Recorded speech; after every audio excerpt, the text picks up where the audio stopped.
Notre Dame has completed its coaching staff for the 2026 season, unless NFL dominoes change things. We'll have to see on that. But Notre Dame did officially announce two new hires. We're going to talk about that and so much more in this video with Tyler Horka. Folks, please do hit the thumbs up on this video and subscribe to the channel for more content.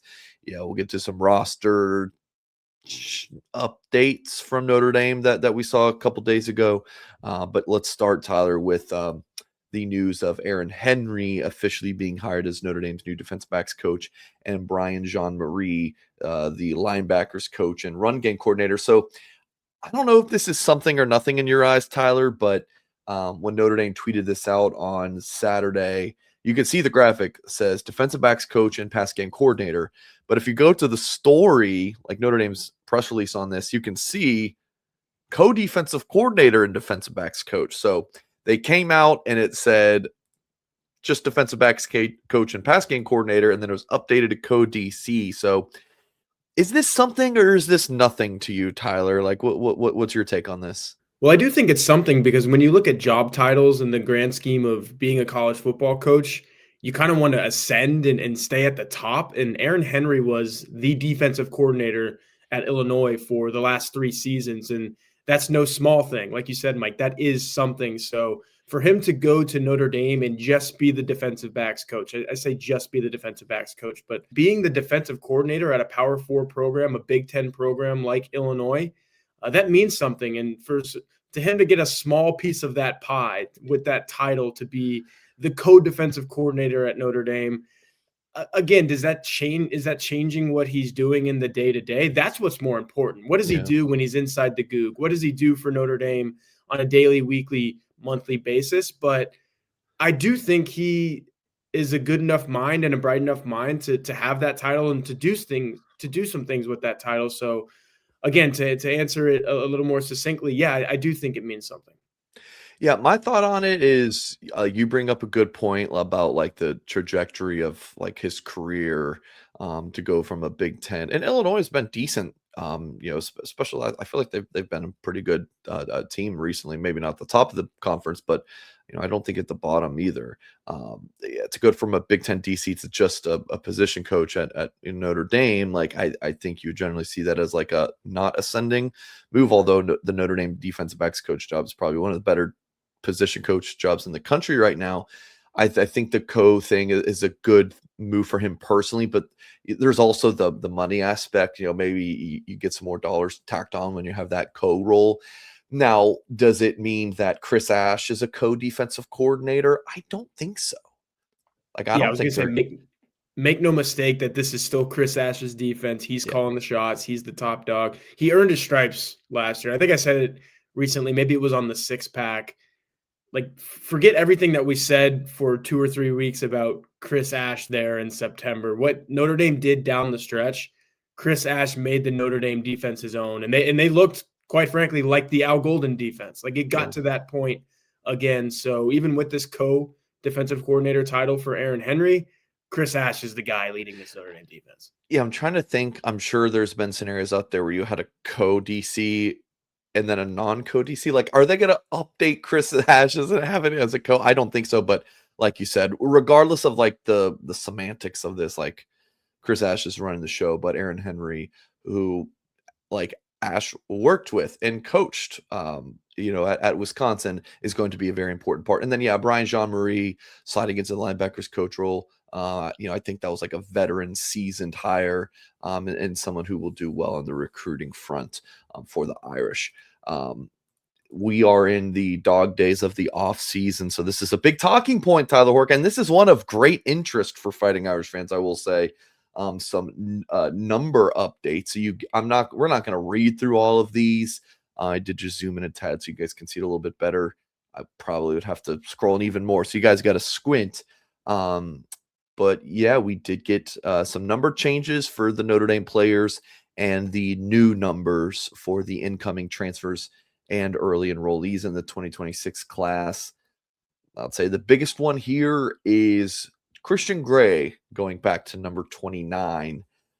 So Chris Burgess got his old number of 6 that he wore last season, but Christian Gray back to the 29 number that I, of course, rocked when he had that pick six against USC and, had the key interception against Penn State. So good to see him back rocking 29, Tyler. I even go all the way back to Texas A&M at the beginning of the 2024 season when I think he had a big time PBU that kind of thwarted any chance of an A&M comeback late in that game. So yeah, most of the big plays that he's made in his Notre Dame career have come while he's wearing number 29. So I think that's a big deal. Just going through a few of these other ones here. 0-0 there with the transfers, Tion Gray and Quincy Porter. That's a really big man wearing a really small number if you're Tion Gray. So that's going to be interesting if you're into that kind of thing. Quincy Porter, you're going to see a lot of him this season. So you're going to see a lot of number 0 making plays on offense. And yeah, I guess a lot of these transfers went with the smaller numbers, right? Keon Keeley's number 11, Francis Brew, another big guy in the middle of the Notre Dame defensive line wearing number 7.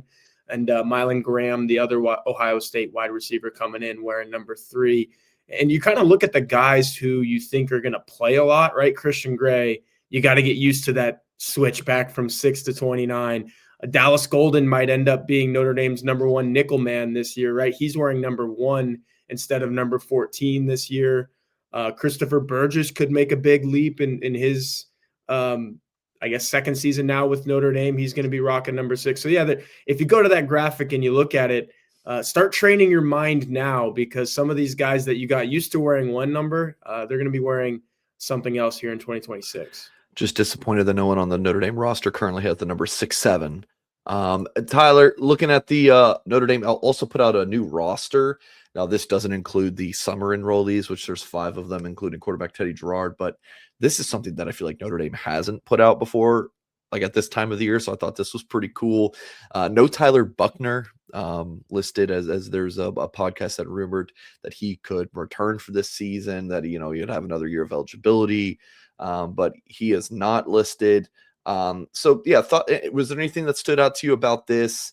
And then Notre Dame also updated its roster, so we have some new heights and weights from the offseason, Mr. Horka. Yeah, I thought it was pretty cool there on the side in the colored part there. It tells you where these guys are from. And you think of Notre Dame as being this national brand, right? And it is. Look at all the states that are there. But Indiana, the home state there, is actually the most homegrown state for this football program, which is pretty cool. If you're getting the players from Texas, I think that's a pretty good deal. You know me, I'm always going to support that.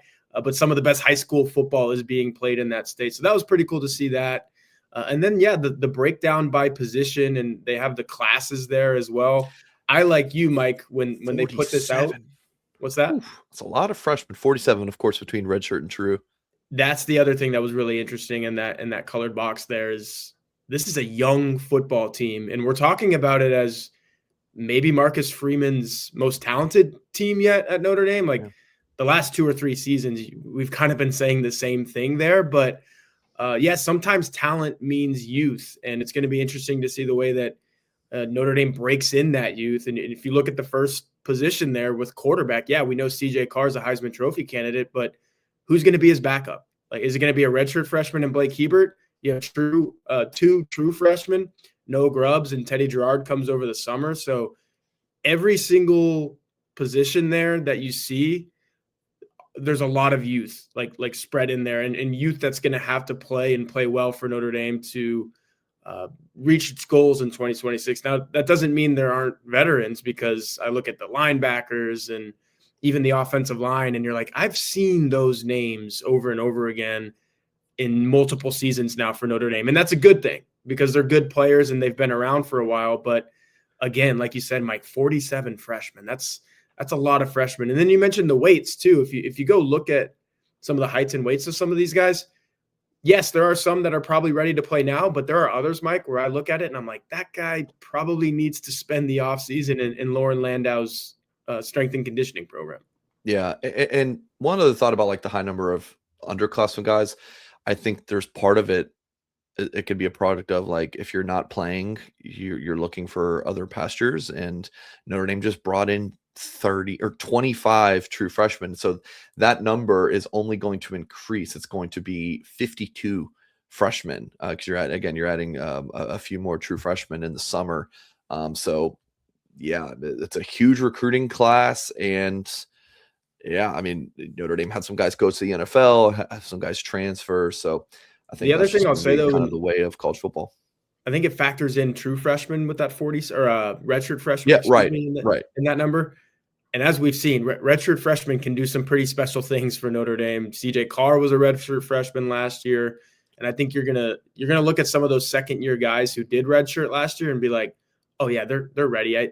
I look at them as experienced veterans at this point, even if they haven't played a lot of football on Saturdays. Wrapping up real quick, Tyler, and you guys can find the updated roster on Notre Dame's official website. The two that stuck out to me the most in terms of like, oh, I think there's something to read into here.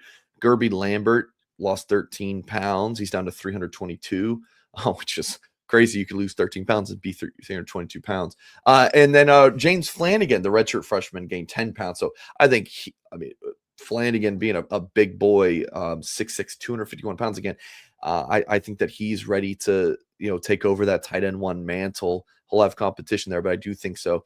For Lambert at 322, is Notre Dame priming him to be a starting tackle, to move him from guard to tackle? That was my first thought on it.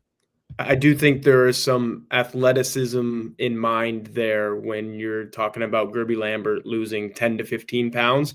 It's, hey, we want you to get you out there on the edge and take care of some of these defensive ends.